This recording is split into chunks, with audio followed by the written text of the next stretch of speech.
नमस्कार, welcome to career 247। मैं हूं प्रशांत धवन। नाउ सबसे पहले तो ये वीडियो देखिए। अमेरिकी कौंसल खाने को आग लगा दिया है। अमेरिकी कौंसल खाने कराची को आग लगा दिया है। अल्हम्दुलिल्लाह रहबर पर हमले का बदला लिया जा रहा है। वाव वेल ये जो विजुअल्स हैं ये पाकिस्तान के हैं और जैसे आपने सुना ये लोग बदला ले रहे हैं ईरान में जो सुप्रीम लीडर हैं अली खमेनी, जिनको मार दिया गया है मिसाइल हमले से इजराइल और यूएस द्वारा। तो अब पाकिस्तान में क्या हो रहा है कि जो यहाँ पर शिया कम्युनिटी के लोग हैं, इवन कई जो सुन्नी कम्युनिटी के लोग हैं जो काफी गुस्सा है यूएसए को लेकर, ये लोग सड़कों पे आ गए हैं और जो अमेरिकन एम्बेसी है उसको अटैक किया जा रहा है। यहाँ पे आप देख पाओगे क्राउड इस तरीके से गैदर हुआ। बदला आसानी से नहीं लेंगे। तोड़ दिया।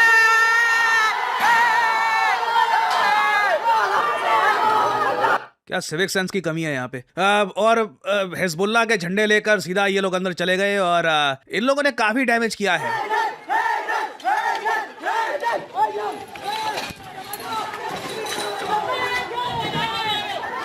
नाउ इनिशियली ये लोग काफी डैमेज कर रहे थे यूएस एम्बेसी को यहाँ पर, और एक्चुअली यूएस काउंसलेट को यहाँ पे काफी डैमेज कर रहे थे। बट इवेंचुअली क्या हुआ कि यूएस काउंसलेट से गोलियों की आवाज आई और इनको तब पता लगा कि अंदर जो कंपाउंड में लोग बैठे हैं उनके पास बंदूकें हैं और फिर एक एक करके बहुत सारे प्रोटेस्टर्स मारे गए हैं। अल जजीरा रिपोर्ट कर रहा है कि करीब 9 से 10 पाकिस्तानी प्रोटेस्टर्स अमेरिकन्स ने मार दिए हैं। अमेरिकन्स ने काफी हद तक वेट किया कि ये शायद प्रोटेस्टर्स कुछ नारे लगाएंगे, शांति प्रदर्शन करेंगे, चले जाएंगे। बट जब इन लोगों ने आग लगानी स्टार्ट कर दी, जो खिड़कियां थी तोड़नी स्टार्ट कर दी और अंदर घुसने का प्रयास किया, उसके बाद गोलियां चलानी स्टार्ट कर दी गई। और इस डेवलपमेंट को कई वेस्टर्न जियोपॉलिटिकल एनालिस्ट फॉलो कर रहे हैं। वो लोग यहाँ पर लिख रहे हैं कि एंगर आज के समय उबल रहा है, गुस्सा उबल रहा है पाकिस्तान में। प्रोटेस्टर्स अंदर चले गए, यूएसए की जो काउंसलेट है कराची में इसको जला दिया गया। Pakistan is home to the world second largest Shia population in the world. ये बात सही है, ईरान के बाद सबसे ज्यादा शिया पॉपुलेशन पाकिस्तान में ही होगी। इनकी 10 से 15% के आसपास जो आबादी है ये शिया पॉपुलेशन है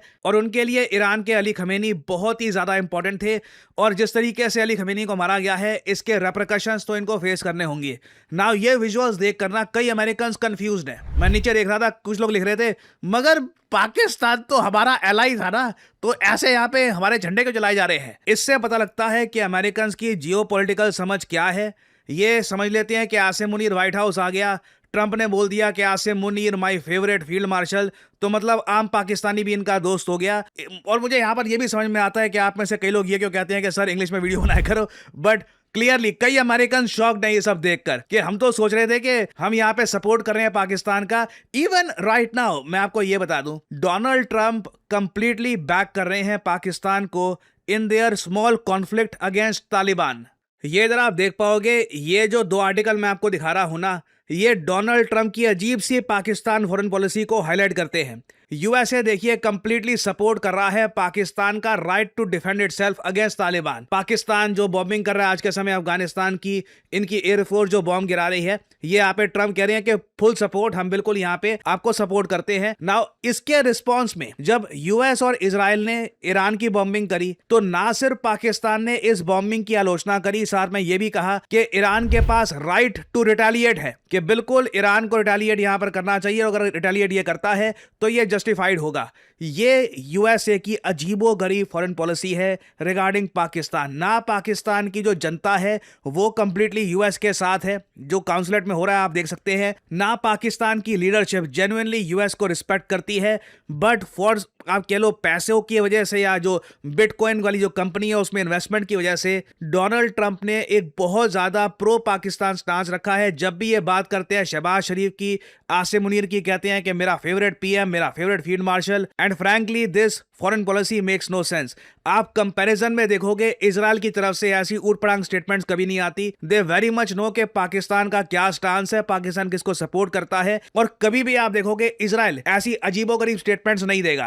और यहाँ पे आपका एक सवाल ये भी आएगा कि ईरान, यूएस, इजराइल के बीच में अब आगे क्या होगा। सुप्रीम लीडर को तो इन्होंने मार दिया, अब आगे ये लोग क्या करेंगे। ट्रंप की ट्वीट आई है कुछ ही घंटों पहले, जहां पर ट्रंप ने यह कहा है कि ईरान ने अभी ये कहा है कि they are going to hit very hard today. आज ईरान बहुत अटैक करेगा, बहुत मिसाइल्स बरसाएगा। ये कहते हैं harder than they have hit before. Iran कह रहा है कि आज तो देखिए ऐसा अटैक करेंगे जो आज से पहले कभी इन्होंने किया ही ना हो। नाउ ये अटैक कब होगा, सुबह होगा, शाम के टाइम होगा, ये देखना होगा हमको। बट ट्रंप की धमकी ये है, दे बेटर नॉट डू दैट, कर मत देना ऐसा अटैक।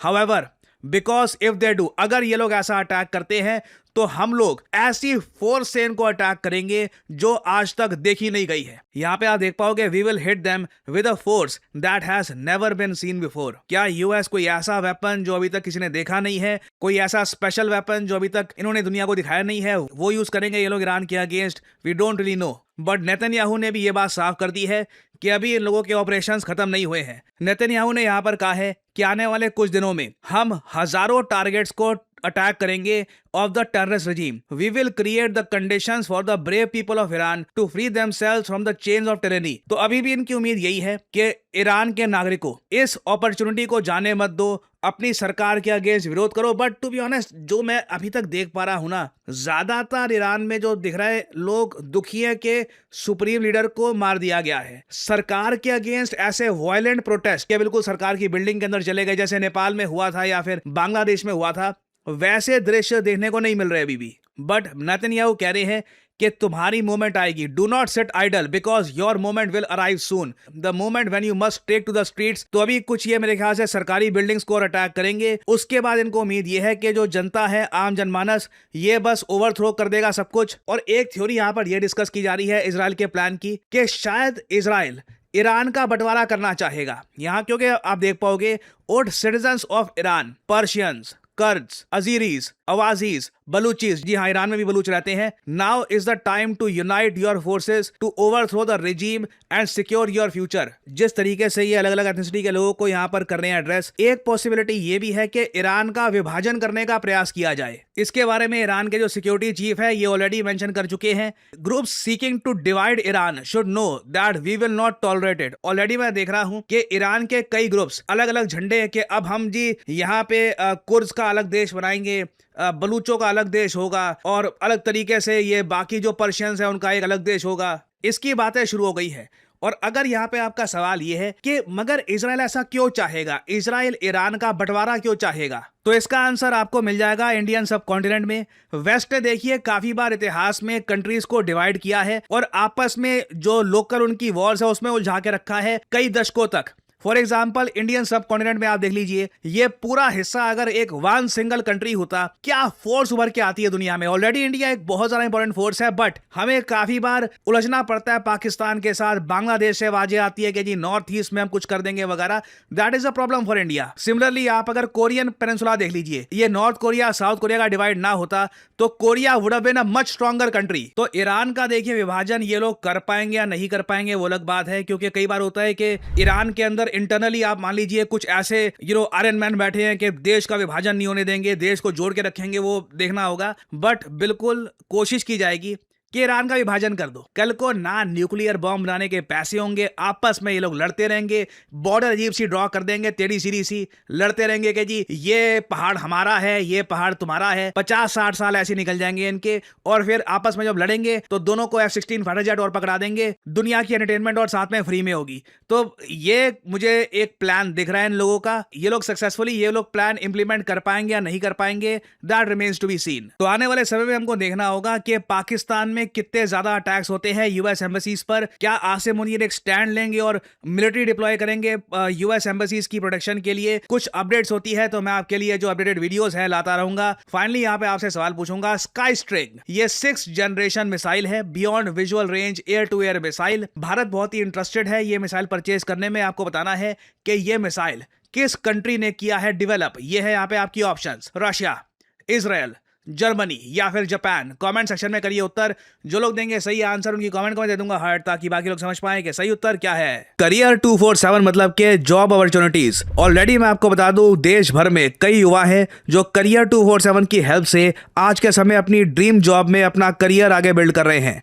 कुछ टेस्टिमोनियल्स आपके सामने हैं। पीडी सर को फॉलो कर रहा था, प्रशांत धवन सर को, और पीडी सर से मुझे कैरियर 24/7 के बारे में पता चला। मैं बहुत थैंकफुल हूँ पीडी सर का। मैं थैंक यू कहना चाहता हूँ कैरियर 24/7 को, जिसकी वजह से मुझे ये अपॉर्चुनिटी मिली और मैं फिलहाल इनरिच मनी पे as a compliance analyst placed हूँ। मुझे 3 रोल ऑफर हुए थे, 2 रोल इसी कंपनी से, एक दूसरी कंपनी से। I was a little bit confuse कि मैं कौन सा रोल चूज करूँ। थैंकफुल टू कैरियर 24/7 मेंटर्स कि उन्होंने मुझे गाइड किया कि मेरे कैरियर के लिए कौन सा पाथ बेटर रहेगा। मैं अपने घर का सबसे एल्डेस्ट सन हूँ।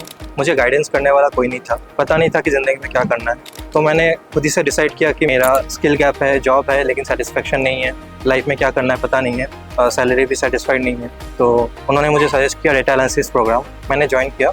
यहाँ आके मुझे पता चला कि रियल लाइफ प्रोजेक्ट्स क्या होते हैं। यहाँ पे मुझे वो सब मिला जो इंजीनियरिंग में मिसिंग था, structured learning, real life projects, hands-on experience. I am thankful to my teachers, my industry experts जो आए थे, जिन्होंने मुझे रेफ़र किया, और Career 247 ने जिन्होंने मुझे गाइडेंस दिया कि कैसे क्या करना है।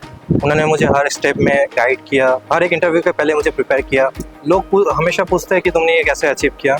मैं बस उनको इतना ही बोलना चाहूँगा कि छोटी जगह से आना प्रॉब्लम नहीं है, प्रॉब्लम है गाइडेंस ना होना। ये सक्सेस स्टोरीज देखकर बहुत अच्छा लगता है, क्योंकि मुझे पता है कि पहली जॉब जब लगती है तो उसकी क्या खुशी होती है। When you finally get the salary credited, घर में क्या वातावरण होता है, ओवरऑल आपका जो मनोबल होता है वो कितना बढ़ जाता है। सो आप सब लोगों के लिए मैं कहूँगा एक इंपॉर्टेंट जानकारी ये है कि करियर 247 का state of the art data analytics course, जो हमारा सबसे ज़्यादा इन डिमांड कोर्स है, that is powered by the global tech giant IBM। इस कोर्स में आपको 3 सर्टिफिकेट्स मिलते हैं बाय करियर 247, NASSCOM और ऑब्वियसली अ ब्यूटीफुल सर्टिफिकेट जहां पे IBM का लोगो लगा होगा। बट अबव ऑल दैट 6 महीने में जो आपको नॉलेज मिलती है, जो आपको स्किल्स मिलती है, वो सारी उम्र आपके साथ रहेगी। That will help you everywhere. अगर आप सीरियस है अपने करियर के बारे में, अपनी पहली जॉब के बारे में, तो आपको सिंपली क्या करना है, तो वीडियो के डिस्क्रिप्शन या फिर कमेंट सेक्शन में जाइए, पिन कमेंट में आपको लिंक मिल जाएगा। ये इस लिंक पर करिए क्लिक, यहाँ पे आपके सामने ये पेज खुल जाएगा। यहाँ पे अपने जो डिटेल्स है डालिए, नाम, ईमेल आईडी, नंबर और ऑफ कोर्स कोड डालिएगा PD10, ताकि आपको डिस्काउंटेड रेट पर यह कोड ऑफर किया जाए। करियर 247 की तरफ से काउंसलर आपको कॉल करेंगे, आप बात कर सकते हैं। यू कैन डिस्कस आपके करियर के क्या प्रोस्पेक्ट्स हैं, आप क्या देख रहे हैं, आप इस कोर्स से क्या चाहते हैं, और आप अपनी जर्नी स्टार्ट कर सकते हैं in the field of data analytics with career 247। Remember to use the code PD10 to get the discounted price in the course. और इसी नोट के साथ यह है वीडियो का अंत। Thank you for listening and as I always say, may the gods watch over you.